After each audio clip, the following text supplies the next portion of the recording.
Si Shay, isang dating call center agent, ay napilitang mag-shift ng career dahil sa pandemic.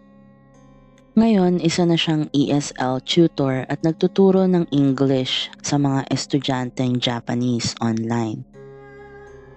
Hindi niya inaasahan na magiging challenging din ang bagong trabaho. Pero at least, hindi na siya kailangang mag-commute o magtiis sa night shift. Isang maulan na hapon, habang nakaupo sa maliit niyang desk sa gilid ng kanyang kwarto, naghintay siya sa susunod na estudyante. Nagkape muna siya, umaasang mabilis na lilipas ang araw.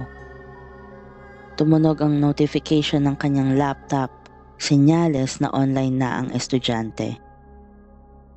"Hello, Akio. Good afternoon." Bati ni Shay sa batang estudyante. Mga nasa 10 taong gulang si Akio, naka-ponytail at mukhang masayahin. Pero napansin agad ni Shay na parang iba ang ngiti nito ngayon. Medyo matamlay at walang sigla. "Good afternoon, Teacher Shay," sagot ni Akio, ngunit tila wala sa mood. Habang nagpapatuloy ang lesson, napansin ni Shay ang kakaibang tunog sa background ni Akio. Parang may kumakaluskos o parang tunog ng kuko na kumukotkot sa salamin. Pinili muna niya itong balewalain. Iniisip na baka may ginagawa lang sa likod si Akio. "Okay, Akio, let's practice reading this story," anya ni Shay, habang binuksan ang shared screen. Habang nagbabasa si Akio, napansin ni Shay ang pintuan sa likod ng bata. Ang pinto ay see-through ngunit malabo, parang glass door ng mga shower. Hindi niya may paliwanag, pero parang may gumalaw sa likod nito. Isang anino ng babae. Napatigil si Shay sa pagsasalita. Nanlamig ang kanyang buong katawan. "Teacher, are you okay?" Tanong ni Akio. Napansin ang pagkahinto niya. "Yes, I'm fine," sagot niya. Pilit pinapakalma ang sarili. Pero hindi niya maalis ang tingin sa pintuan sa likod ni Akio. Sa bawat galaw ng bata, parang mas lumalapit ang anino.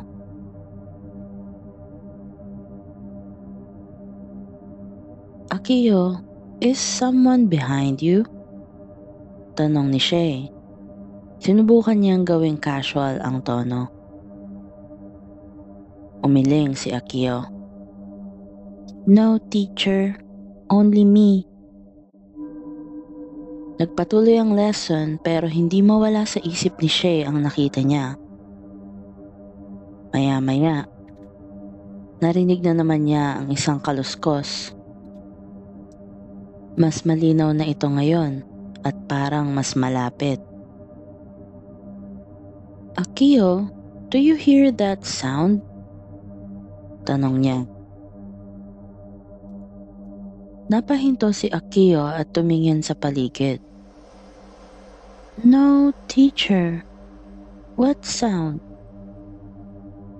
Nanginginig na ang kamay ni Shay habang hawak ang mouse. Gusto niya nang tapusin ang lesson, pero alam niyang mababawasan ang sweldo niya kapag maaga siyang nag-log out. Sa kalagitnaan ng kanilang reading activity, biglang tumigil si Akio. Tumitik ito sa camera at parang may gustong sabihin. "Teacher, someone is behind you," sabi ni Akio ng mahinahon. Pero malinaw ang takot sa boses nito. Napatigil si Shay. Dahan-dahan siyang lumingon. pero wala namang tao sa likod niya, maliban sa kortina at cabinet. Huminga siya ng malalim at ngumiti, pilit pinapakalma ang bata. "No one's here, Akio. Maybe you're just imagining things," sabi niya. Kahit siya mismo, kinakabahan na. Pagbalik ng tingin niya sa screen, hindi na si Akio ang nakatingin sa kanya. Sa halip, isang malabong mukha ng babae ang nakangiti sa kamera. Bigla niyang pinatay ang kanyang laptop at napaupo ng patalikod, nanginginig at nanlalamig. Hindi mapakali si Shay buong gabi. Iniisip niya kung totoo bang nakita niya ang mukha ng babae o bunga lang yun ng pagod. Pero hindi niya kayang ipagwalang bahala ito. Nag-search siya online tungkol sa paranormal experiences habang nagtuturo online. May ilang forums na nagsasabing may mga ganitong insidente rin sa ibang tutors. Kinabukasan, kinausap niya ang kanyang kaibigan na si Grace na dati rin niyang katrabaho sa call center. "Baka naman guni-guni mo lang yan. Pero kung ako sa'yo, wag mo nang balikan yung estudyante na yan," sabi ni Grace. "Hindi yun guni-guni. Nakita ko talaga. Saka parang may alam yung bata pero ayaw niya lang sabihin," sagot naman ni Shay.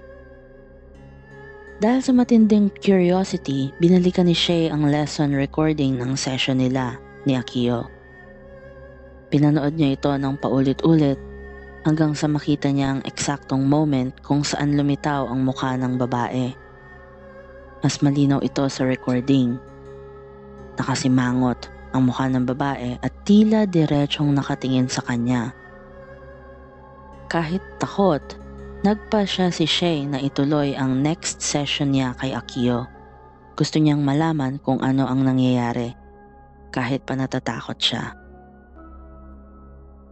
Pag-log-in niya, agad niyang tinanong ang bata. "Akio, do you know the woman I saw in your background?" Biglang nanlaki ang mata ni Akio. "Teacher, you saw her? Don't talk about her. She doesn't like it." "Who is she?" tanong ni Shay, di mapigilan ng sarili. "She stays in this house. She doesn't want me to leave," sagot ni Akio na halos pabulong.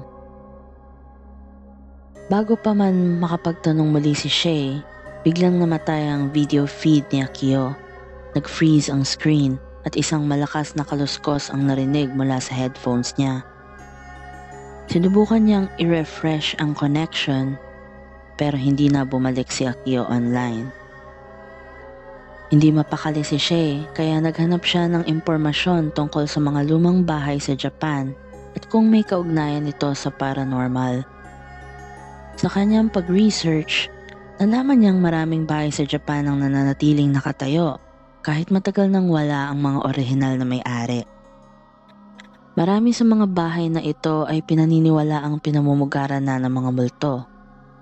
Isa sa mga nakakatakot niyang natuklasan ay ang kwento ng isang babaeng nagpakamatay sa shower ng kanyang bahay dahil sa pang-aabuso ng asawa.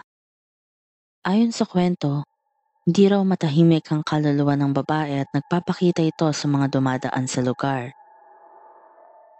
Isang gabi, habang nagkaklase si Shay sa ibang estudyante, biglang nag-online si Akio.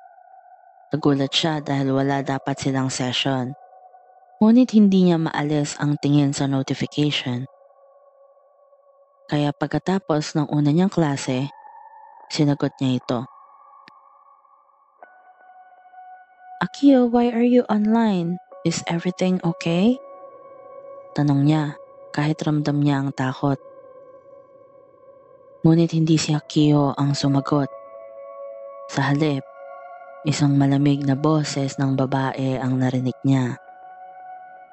Nanlaki ang mga mata ni Shay at tumayo ang balahibo niya sa buong katawan. Sa screen, Unti-unting lumitaw ang mukha ng babaeng nakita niya noong una. Ngayon mas malapit ito at halos nakadikit na sa camera.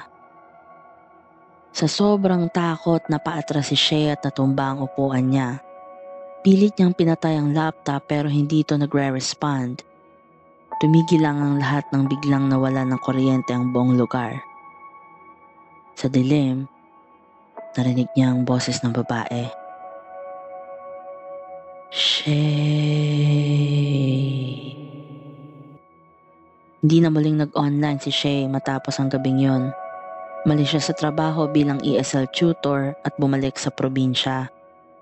Ngunit kahit anong gawin niya, hindi mawala sa isip niya ang mukha ng babae. At sa tuwing mapapatingin siya sa salamin, pakiramdam niya ay nandun lang ito at nagmamasid. Naghihintay.